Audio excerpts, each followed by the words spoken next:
Oh, there's music and there's dancing and a lot of sweet romancing.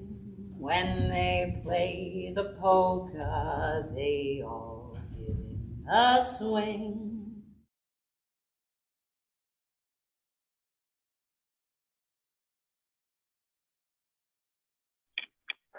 Howdy, the internet, and welcome to the Talkback for Kafka Shorts here at Open Stage in beautiful Harrisburg, Pennsylvania. I'm broadcasting to you high atop the eastern parapet of the Giblanson Mansion with Mr. Bigby here on my shoulder. Of course, I'm Chris Gibson. My friends call me Gibby. I directed Kafka Shorts, and I'm very excited to talk a little bit about the show and the process with you. And who are you? Hopefully, some of our inner circle members from Open Stage are in the audience, or maybe just some friends of the theater, friends of myself and Rachel, or I don't know who's out there, but whoever's out there, we're going to talk about Kafka. Boy, are we going to talk about it. It's going to be fun. I've got some folks from the production with me.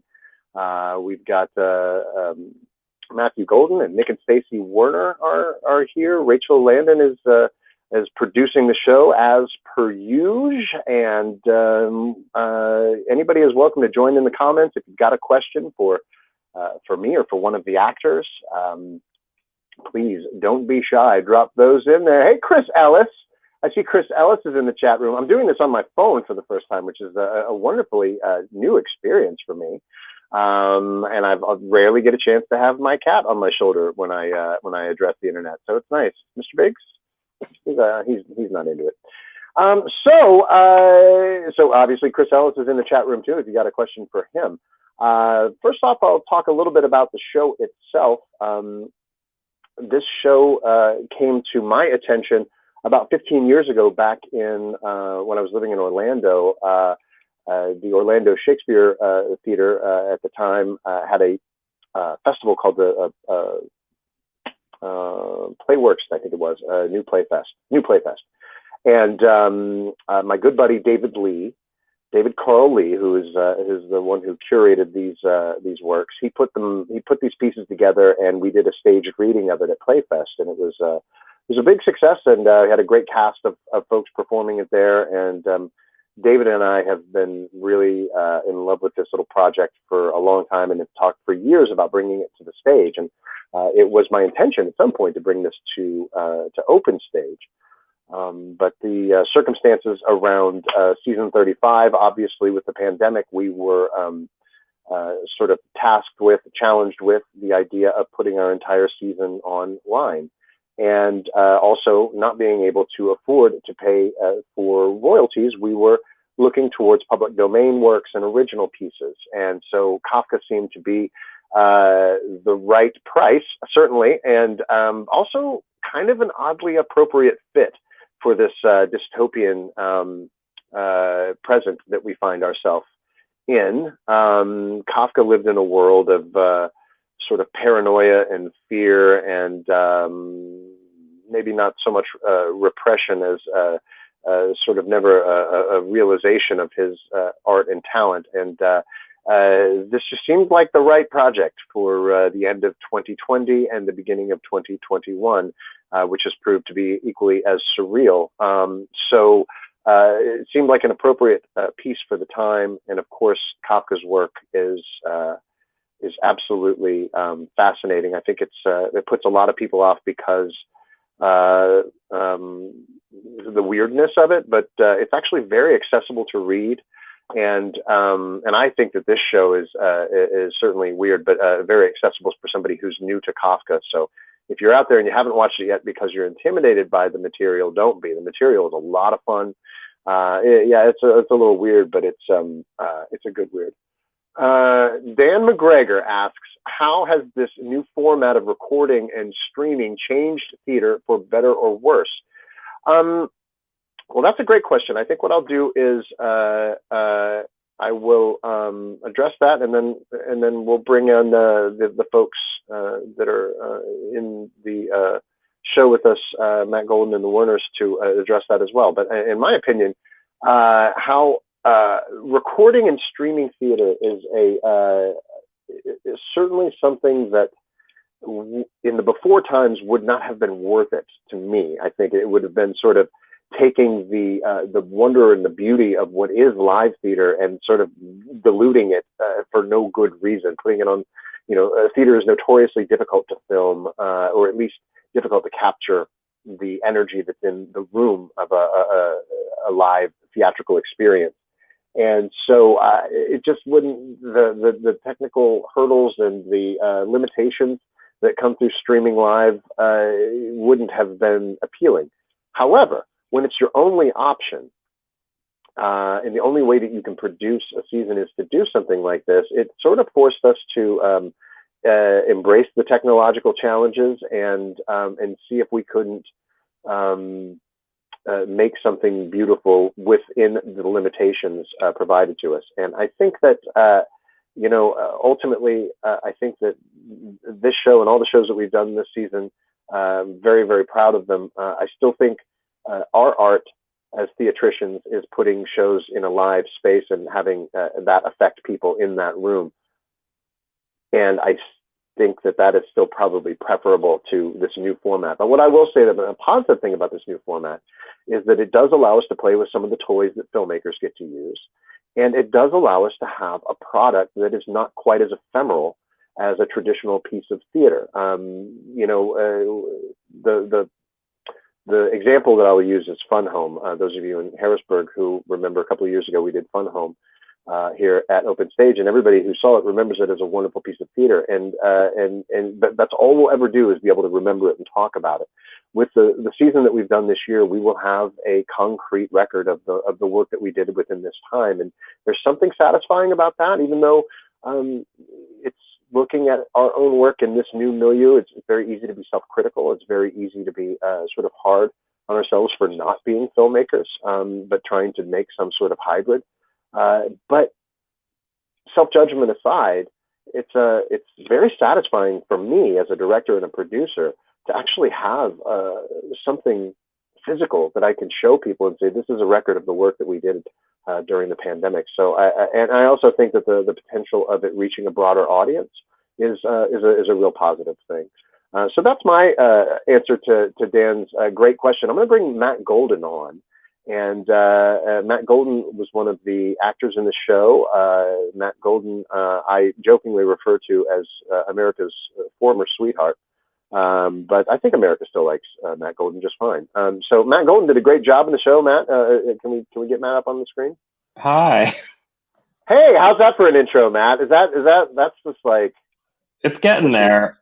I'm America's perpetual sweetheart at the very least. My legal team is in touch with Open Stage's legal team about that. But... Good. Well, I look forward to getting that resolved in a nonviolent manner. Matt, we'll talk to you a little bit about your experience on the show, your individual experience. But what's your opinion on Dan's question of how this new format of recording and streaming has changed theater for the better or for the worse? Any opinions on that? Well, I think the recording and streaming, I agree that these shows can live on. They can be repurposed. I know Open Stage is doing an educational outreach for a lot of the shows, so schools can rent the materials in the show and talk back like this to further educate and make the theater more accessible. So I think that is a plus, because I mean, you could film theater as we had done it before, but again, it's difficult and it's hard to capture everything.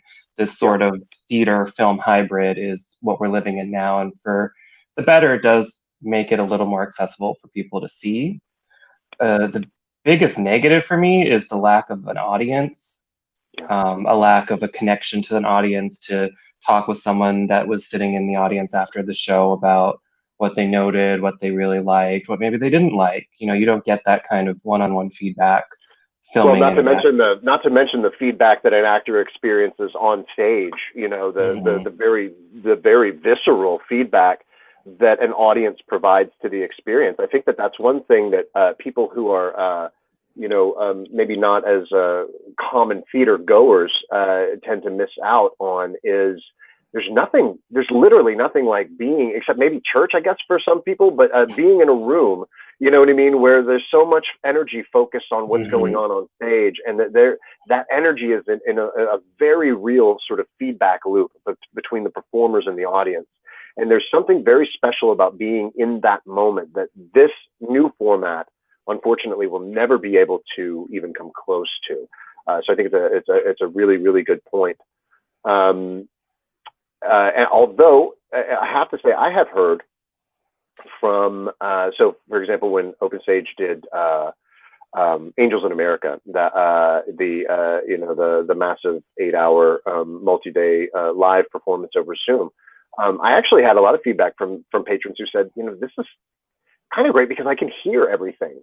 Sometimes when you're in a live environment, hearing every little nuance can be a challenge, particularly if you are have an issue with hearing to begin with, or if you're in a venue that doesn't support it.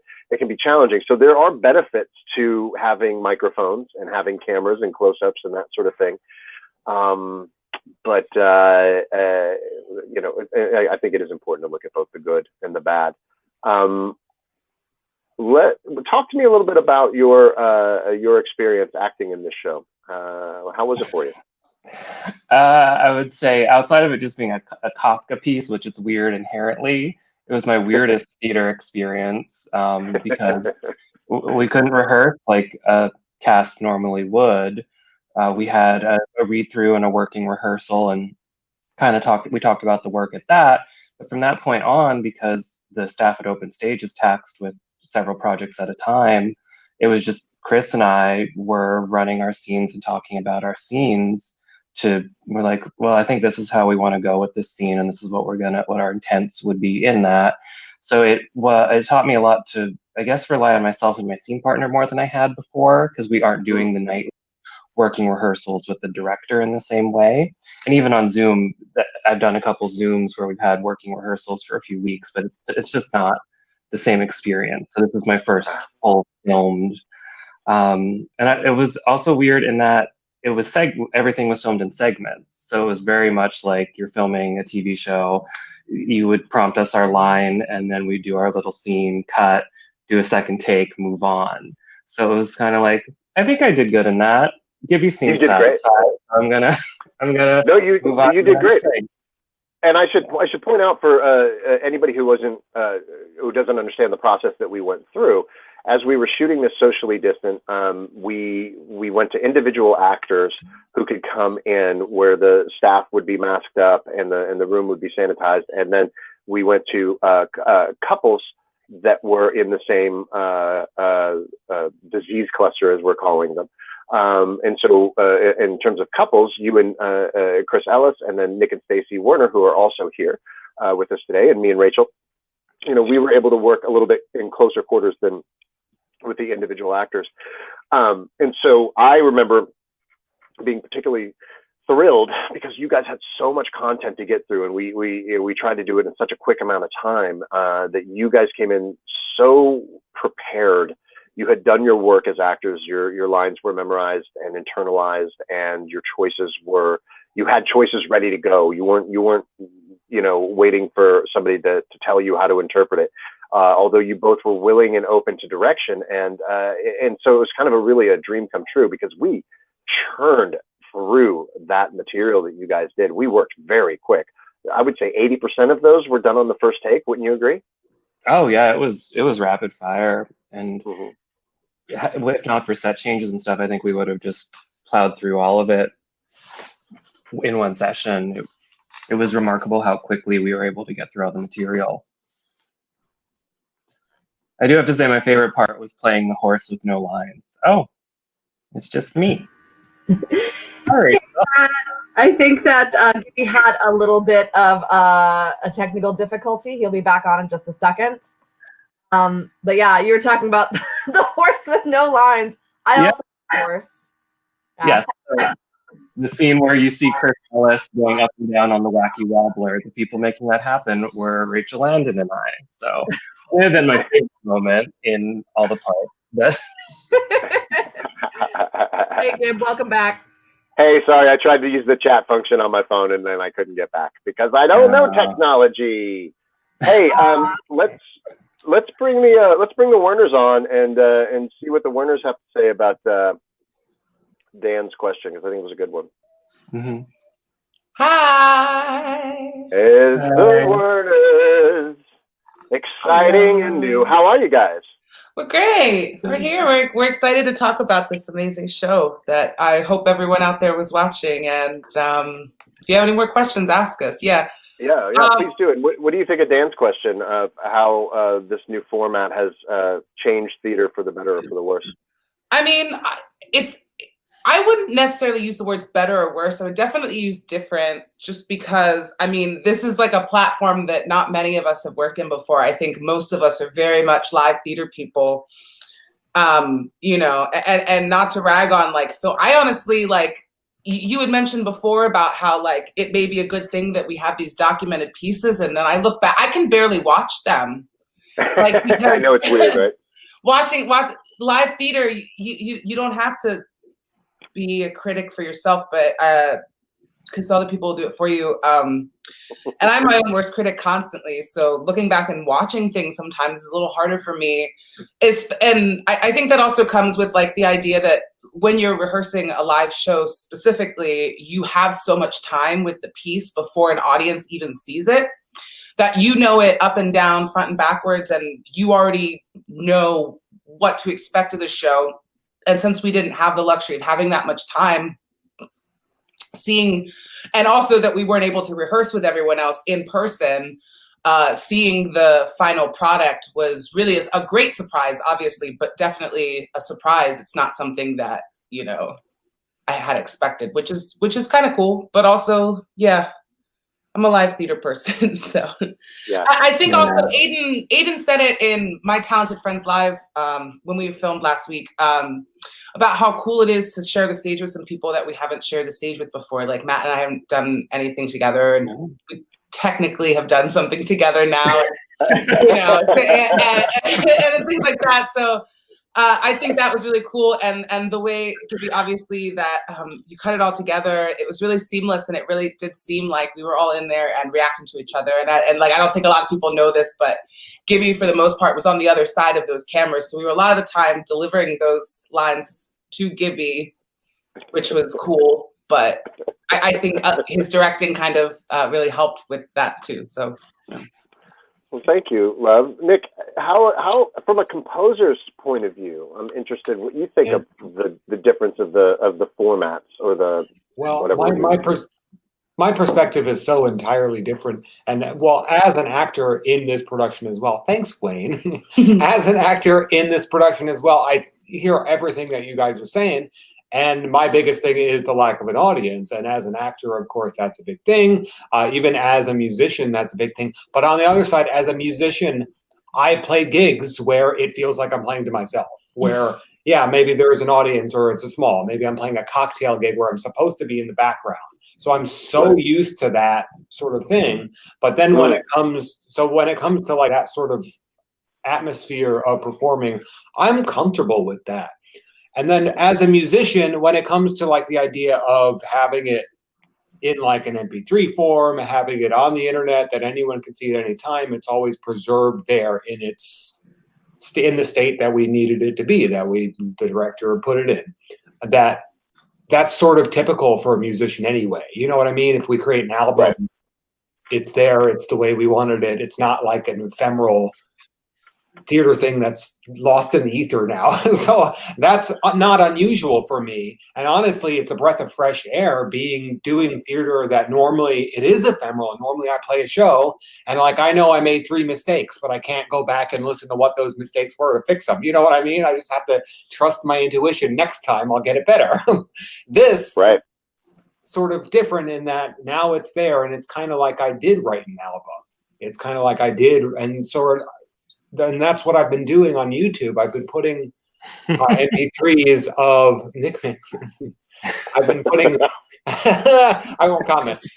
I've been putting them up on my YouTube channel, and I've done this for Frankenstein and Poirot now, and it's basically like 25 tracks for Frankenstein, 25 tracks for Poirot, and I'm starting to do it for Kafka, and it's like I have an album of these works now. And if it was live, like I go back to Angels in America when because of the pandemic, I wasn't able to do what I was hired to do, which was to create a live score. If I had done a live score for Kafka, which had elements of improvisation, I would have not had an album version. You know what I mean? There would not have been this concrete score. I could have done that, but would it have been the same as every performance of the piece? Not necessarily.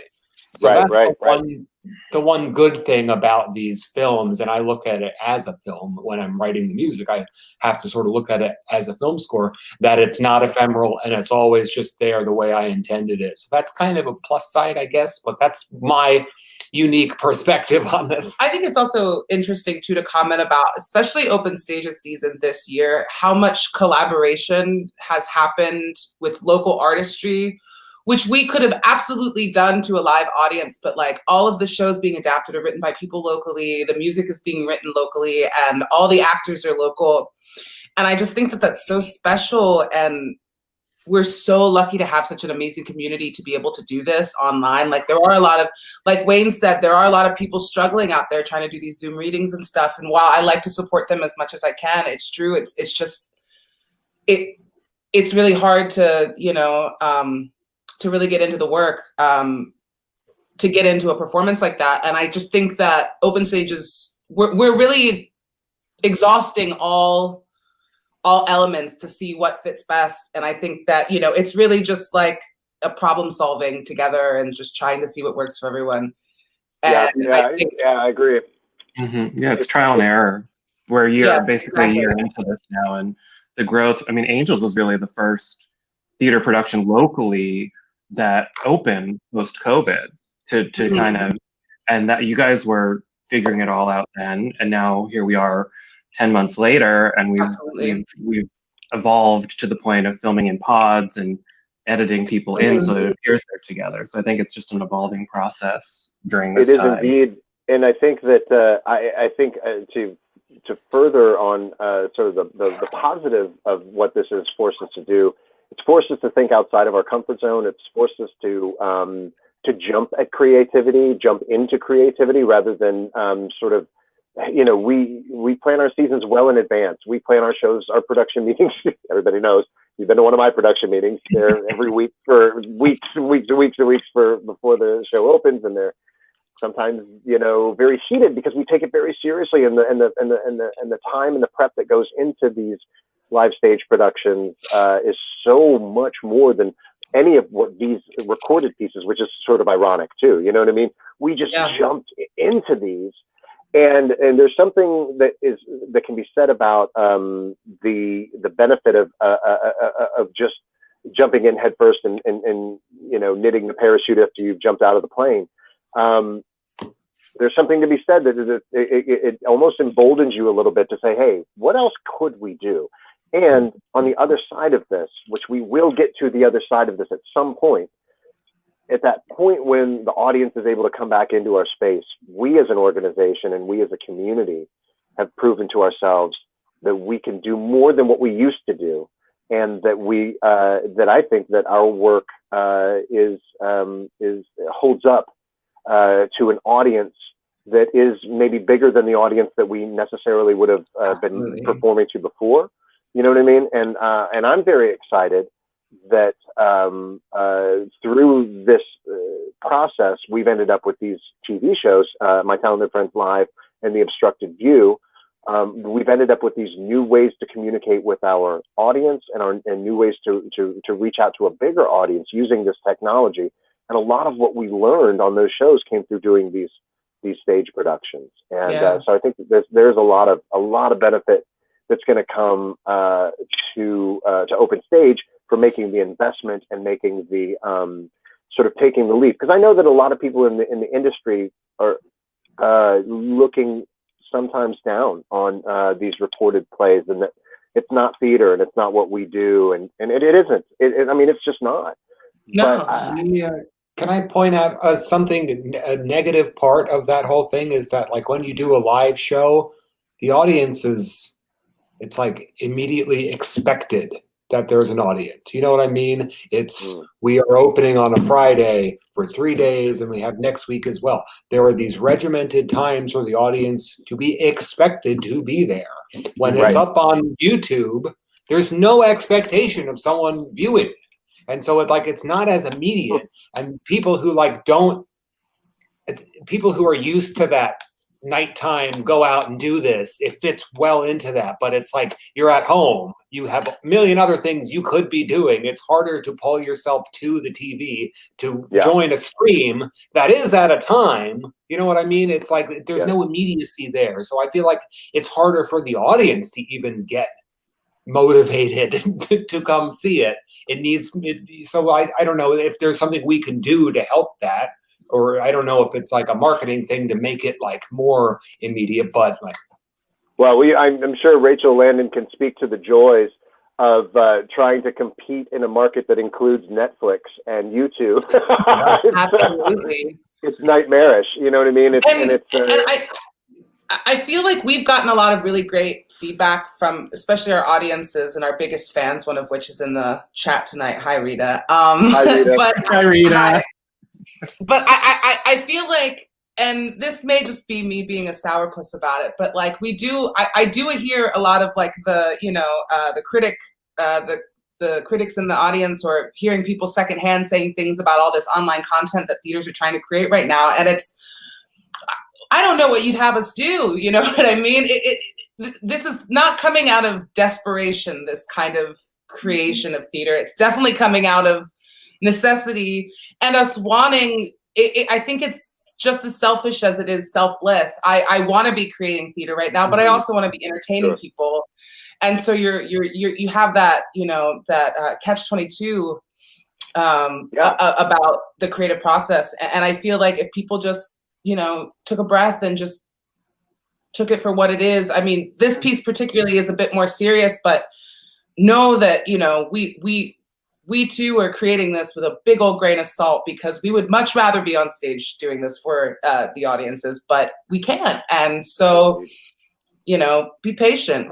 We're grateful for everyone. And we're grateful for all the wonderful supporters. Absolutely. Absolutely. I mean, could you imagine if none of us did any show since March of last year?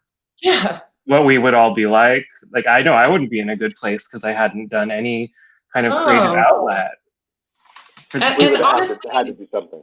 And watching I've been supporting a lot of other local theaters that are trying to do some stuff, even as simple as cabarets and stuff. I know you did a show with Gettysburg, Chaz Theater, and trying to support those things. And I really do enjoy watching them, not only because I enjoy it as an audience member, but all of my colleagues and theater friends, seeing them get back into it, because this has really hit performers just as hard as it has audiences, if not harder. Especially performers who like, theater is not my career. It's a passion of mine. It's important to me, but it's not my income. So I can only imagine what it is for people where this is their primary source of income. To not have worked, to not have been paid the same that they may have been in the pre-COVID times. It's astounding. Absolutely. Yeah.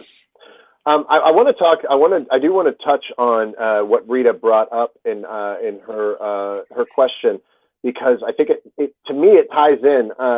One of the reasons that Open Stage decided to continue down a path of producing virtual theater was that what we recognized was that it was very important for our community locally to have a way to get together, a way to, even if it was through these virtual performances or through these TV shows that we're doing, but a way for us, the artists and our patrons and our audience, a way for us to get together and have some sort of connection, because the beauty and the art of ephemeral theater is part of it, but the other part of it is the community, the people that are there to see the show, the people that are there working together on the show. And Rita's point was, how are these casts maintaining the energy of a live performance without that other cast member of the audience being in the room? How, she says, how does the cast keep the feeling of live performance going in a streaming and socially distant setting? So, with our TV shows, of which we're all doing them, and with Kafka, where we were in different rooms from each other, at least with your scene partners. Speak to that, Matt. I mean, we start with you with both with TOV and with Kafka. TOV has never, and MTFL have never had an audience. So how do you keep that energy up? Well, I think it's my two co-hosts, Stuart and TJ. The three of us, I think, feed off each other really well and give each other an energy going into the show. And with Tom and Bree as well, yes. We do a production meeting beforehand, distanced, and talk and kind of amp each other up for the show and talk about what we're going to talk about on the show, whatever headlines we're going to discuss. What helps with TOV is we don't have an audience in front of us in the theater, but we do have a live audience virtually. And what really helps me is on StreamYard, you can do private chat or public comments. And I keep it on public comments because that is at least some kind of connection for an audience. Stacey's a frequent commentator, as is Rita. And those comments give me energy through the show and build me up to go through it every week. Yeah. I agree 100%. I think that's a really interesting point too, because in live theater, when you're on the stage, it's very looked down upon to interact with a performer as well. The show is going on. So it's a really new thing for me to experience, doing a live show on the internet, but then having people talk back to you and, interact with the show while it's going on is one of my favorite things about doing my Talented Friends Live, other than, obviously the wonderful show and everything. But I just, that's a new thing that really does help keep the energy up. As far as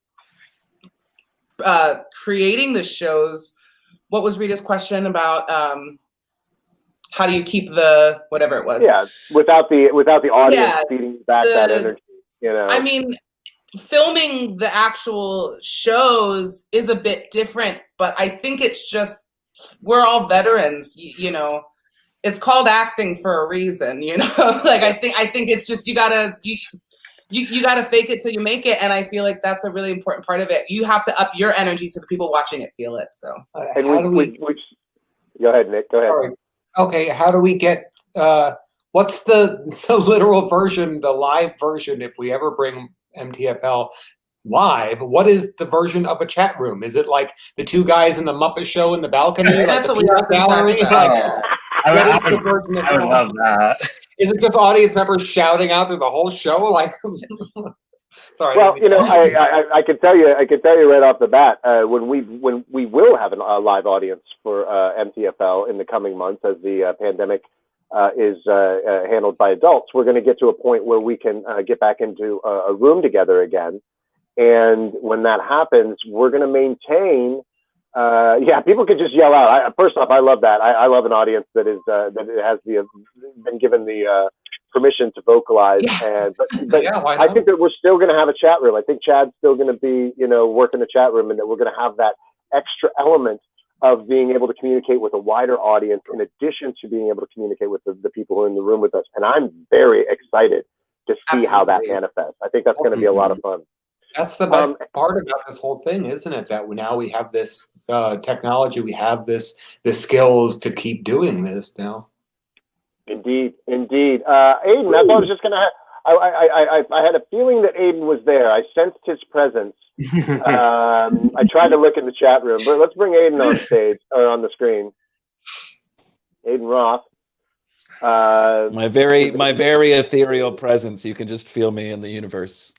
I felt you like a planet being destroyed in the forest. I felt that you were there. These are Star Wars jokes, Stacey, so I apologize. Aiden, what was your experience shooting? Let's get back to Kafka a little bit. What was your experience? Because you were one of those actors that you're your own disease cluster. Well, I've been listening for a little while here. I want to touch on I think something Stacey was saying about just like the nature of converting like theater to a digital format now. It's like I've been a YouTuber since 2015, and there's like statistics that come along with like who's viewing you and what's going on. And like, say my base level for a video is like 5 minutes long. Most people's attention span, they're only staying for about the first minute. And Right. we're in like a 6-second attention span world of like Vines, which are dead now, but it's now TikTok and, you know, whatever else. Yeah. And so the general populace has a very low attention span, and you're asking it's hardest on theaters, I think, because theaters are like it's a universal thing where I think one of my favorite jokes, I think either Chris said it sometime or not you, Gibby, but basically theaters for theater people. Like people who go to watch theater are theater patrons. So now you're converting everything to digital, and you're having those people who come to a theater and watch a show for like 90 minutes, but now that attention span has to be adapted to like, we want more than 6 seconds, we want 90 minutes of your time. So there's like a lot of pressure, but at the same time, I think Open Stage and Gamut and a whole bunch of theaters locally are handling things super well in the way that they're going about it. And yeah, acting in clusters is a new thing, but thank God I had a couple years of film experience, so it's kind of just acting with Hani was like acting with like one of those like green screen balls on a pole. Yeah. You know, you have to insert feeling here. And everybody was such a great scene partner, and Hani was such a great scene partner, but as far as keeping that level of enthusiasm for a live performance, like it is self-work, you know, especially for an artist who's an individual. Like I didn't come in a cluster. We had an Aiden day, and when we had my Aiden day, it was like I was acting with 20 people, but I never got to be in the room other than maybe like when the messenger's going by and I get, you know, I hold back Benny for a second, you know. So we have to, as individual artists, do our own work to pump ourselves up to get to the point where when we're in those moments when it's just us and only us, and it's an editor later on that's going to take everything and mash it together correctly, we have to be pumped up enough so that the audience is like, oh shit, like this is real. They're in the same room. This feels right. You know, well, and I will say, as that editor, as that person who was tasked with editing, I was thrilled with the work that I had from my actors. I was very disappointed in the director. I wish the director had provided a little bit more, coverage ultimately. But the actors, I mean, everything you guys put on in those takes, like I was saying about Matt, most of our takes were done in the first take. Most of the shots that you see in Kafka were first take shots, including like the Barker monologue, including the impresario monologue. You know what I mean? Like these are not things that we went over and over and sort of like we would have done in a traditional theater process, where in the rehearsal period we would have repeated them multiple times, and we would have talked about beats, and we would have talked about tactics and obstacles, and all the great theater process things that we do, and we didn't have a chance to do that. So what I hope that the audience understands is that they are seeing what they are seeing is really live performance captured in a bottle, and some spectacular work from my actors. I'm so proud of all of you guys. Rita has another question. Doing children's programming alone in a room exhausts me. Do you all find that doing Kafka was more tiring than doing a live performance? I can say for me, it was an exhausting week of trying to get all of those in there. But on a day-to-day basis, I don't know. I think that doing theater live is just as exhausting as this. Matt, what's your answer to that one? I don't know that I would say it was more tiring, but it didn't have the same reward, isn't the right word, but the same kind of reward as doing a live theater performance, to interact and be within 6 feet of actors that are outside of your Stacey and Nick played my parents, and I never saw them on set because we're not in the same cluster, but we were in the same scene together by the benefit of editing. So the only actor I really interacted with was Chris Ellis. So I wouldn't say it was more tiring, but I didn't have the same benefit from it. Yeah. For lack of a better word. I think this is actually a really good question. Thank you, Rita. For me specifically, I wouldn't say it was any more. It wasn't tiring. I would definitely say it was more meticulous. Like the idea of just film cut. We're going on. Whereas a full stage play really has that flow to it that everyone jumps into. You go from that scene, you have some time off, you get your costume change, you go into the next scene. It's like a very fluid ride. Whereas I think just the filming, it's much more meticulous, I think is the best word. Choppy, maybe. And that's the word I was lacking. Thank you, Stacey. What, meticulous or choppy? Yes. Ridiculous. I would say you're flying by the seat of your pants more than you are in a regimented rehearsal period through once you get to the opening. I know from my experience in acting, I'm almost like asleep when I'm acting. I've done it so much. I'm just sort of like going by the motions. Like, not that like there's no emotional, of course there is when you're acting, but like you've done it so many times already that you're kind of like going with the flow. When you're coming in for a day after just being by yourself reading the script, like at work, like I was overnight, you come in, you're just flying by the seat of your pants. It's over, and you can't do anything about it. It's done.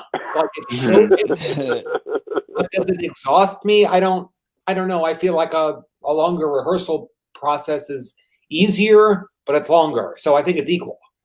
Yeah. Aiden? I would say that no matter what, live performance is always more exhausting and strenuous. For me personally, I'm like a physical character actor mostly. Like we did Christmas Carol last year, and in the multitudes of guys I played, I think each and every single one probably did a backflip. I know that's a lie, but but I just know that there was like in this process too, like it was just a matter of, like in film, it's on betting on the right horse, and I'll always bet on open stage, and I'm glad I did because it turned out really well. When we did this though, it's nice because there's no immediacy to I gotta get these 10 costume changes and make sure this prop is set and run over here, and oh man, fuck, I missed my cue. It's okay, we're gonna do this shoot. And then I think in Kafka, the hardest physical thing for me was the ape in the cage thing. That was just being in that position for like a half hour, 40 minutes straight was killer, and it sucks.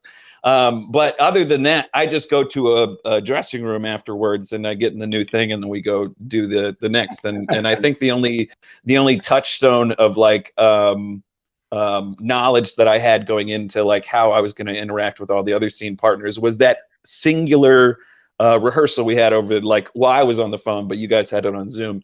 That singular rehearsal we had, I just listened really deeply, and I paid attention. Even if it was a rough draft, I just paid attention, and I locked in, and I was like, okay, this is how Hani says that. It's probably going to change a little bit, but it'll probably be eerily similar to this feeling. So if I can get close to that feeling, then maybe we'll be in the right place when all the dust settles. But yeah, the physical aspect of live performance is always like way more than you sitting. If you do a movie, you can sit on set for like 12 hours in that day and only be in front of the camera for like an hour. So it's more prep and stuff that keeps you from actually moving. Yeah. Well, I will say this. I've definitely been on set for hours and hours and hours waiting to get on camera for about 10 minutes. And that to me was profoundly exhausting.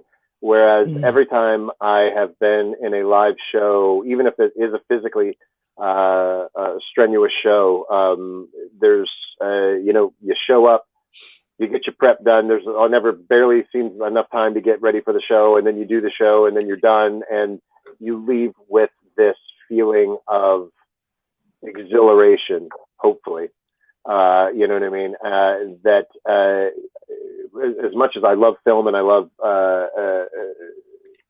working in that area, for those people who haven't had the experience of performing in a live theatrical experience, there is something that is absolutely addictive and satisfying of just going through that experience of a live performance, and the sort of high that you come off that stage with and you get to live with. And that sustains us as artists, oftentimes when in the place of a steady paycheck or a decent paycheck. A lot of it that we get is that energy that the audience puts into that space literally goes into our hearts and souls, and we get to walk out with it. And I just want to say thank you to everybody. Thank you to all of you for taking the time to do Kafka. Thank you for taking time today to do the Talkback. I'm gonna go ahead and wrap this up. So I'm gonna say thank you, Nick and Stacey Werner. I will see you on Tuesday. See ya. For my talented friends live, Matt Golden. I will see you tomorrow, hopefully, that we are able to gather with the No Nonsense at the Capitol and continue our work on our next project, which is Sleepy Hollow. Very excited about that project. And Aiden, I am just thrilled that we are in pre-production now, and we'll be shooting very soon our next production of Everyman, which of course will also have another original score by Nick and another amazing performance by Stacey, and we'll get Benny and Rachel and even that clown Dave Richwine in on the act for Richwine, so fine. Everyman. He's my favorite. He's the best. He's mine too. I had a drink with him by his bonfire the other night, and I said, Dave Richwine, you understand that I mock you constantly on the show because it is my only way to express my deep love for you. And he said, I don't know who you are. Why are you in my backyard?